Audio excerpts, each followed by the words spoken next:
Shalom Bapak Ibu Saudara-saudari yang dikasihi oleh Tuhan. Sungguh bersyukur kita masih diberi kesempatan untuk boleh bersama-sama merenungkan firman Tuhan.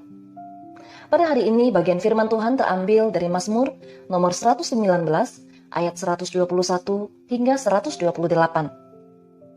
Bapak Ibu Saudara-saudari yang dikasihi oleh Tuhan Yesus Kristus, kita hidup di tengah dunia yang telah dicemari oleh dosa, di mana segala sesuatu yang Tuhan ciptakan dengan baik telah diporak-porandakan oleh dosa. Akibat dosa, manusia hidup dalam keserakahan, dalam ketamakan, dalam keangkuhan dan keegoisan. Saya yakin kita sependapat bahwa untuk menjadi seorang pribadi yang hidup sesuai kehendak Tuhan bukanlah sesuatu yang mudah. Karena di sekeliling kita ada orang-orang yang belum sungguh-sungguh bertobat dan tidak takut akan Tuhan. Sehingga bisa saja kita akan mendapatkan penolakan dan bahkan dimusuhi. Karena mereka terusik dengan cara hidup kita yang berbeda dengan mereka. Ini adalah salib yang harus dipikul oleh setiap pengikut Kristus, di mana kita akan ditolak dan dibenci oleh dunia. Bapak Ibu Saudara-saudari, jika Bapak Ibu Saudara-saudari diperhadapkan dengan kondisi ini, apa tindakan Bapak Ibu Saudara dalam meresponi hal ini? Ada sebagian orang yang mengandalkan kemampuannya sendiri, di mana dia akan meresponi dengan membalas hal yang serupa. Dia akan membalas kejahatan dengan kejahatan. Dia akan membalas kebencian dengan kebencian pula. Namun, hal ini tidaklah tepat. Tetapi jauh lebih tepat, kita mengandalkan Tuhan. Biarkan Tuhan yang akan menjadi pembela atas diri kita. Dan harus kita yakini, sesuai janji firman Tuhan, bahwa Tuhan tidak pernah meninggalkan orang yang hidup takut akan Tuhan. Bapak Ibu Saudara-saudari, hal inilah yang dilakukan pemazmur yang dapat kita baca di dalam ayat 121 sampai 123, di mana pemazmur lebih mengandalkan Tuhan sebagai pembelanya. Dan dapat kita lihat bersama juga pada ayat 124 sampai 125, pemazmur merindukan hidup tunduk pada ketetapan Tuhan. Ketetapan yang dimaksudkan pada bagian firman Tuhan ini adalah berbicara tentang perintah atau hukum-hukum yang Tuhan tetapkan untuk dipatuhi dan dilakukan.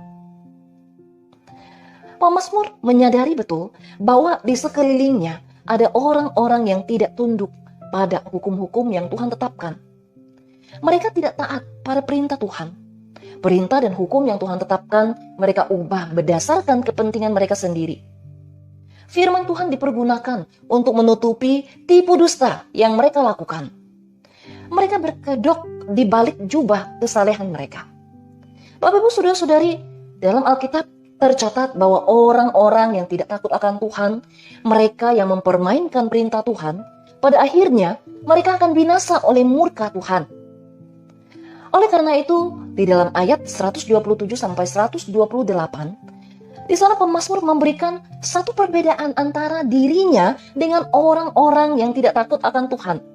Di mana pemazmur lebih mencintai segala perintah dan hukum yang Tuhan tetapkan. Bapak Ibu Saudara-saudari, seperti yang telah saya sebutkan di awal renungan, bahwa kita hidup di dalam dunia yang telah tercemar oleh dosa, di mana keserakahan, ketamakan, keangkuhan, dan keegoisan serta tawaran-tawaran dunia yang begitu menggiurkan ada di hadapan kita. Ada beberapa orang Kristen yang jatuh oleh karena tawaran dunia yang memberikan kepuasan jasmani. Dunia menawarkan, menjanjikan kekayaan dan harta dunia, serta tawaran kekuasaan yang sulit untuk ditolak. Bapak Saudara-saudari, jika kita tidak mencintai firman Tuhan, hukum-hukum yang Tuhan berikan, maka tidak menutup kemungkinan kita pun dapat menyimpang dari jalan kebenaran. Bahkan, ironisnya, kita mendapati tidak sedikit anak-anak Tuhan yang hidup dalam dusta dan ketidakjujuran. Mereka menggadai iman dan firman Tuhan demi perkara-perkara duniawi. Bapak Ibu Saudara-saudari yang dikasihi oleh Tuhan Yesus Kristus, dari perenungan firman Tuhan pada hari ini, kita belajar beberapa hal penting. Yang pertama, kita harus meyakini bahwa Tuhan tidak pernah meninggalkan orang-orang yang hidup seturut dengan perintah Tuhan. Yang kedua, Mencintai firman Tuhan bukan hanya sebatas kata-kata, melainkan dengan seluruh totalitas hidup kita. Baik di saat suka atau di tengah pergumulan, hendaknya kita tetap hidup seturut firman Tuhan.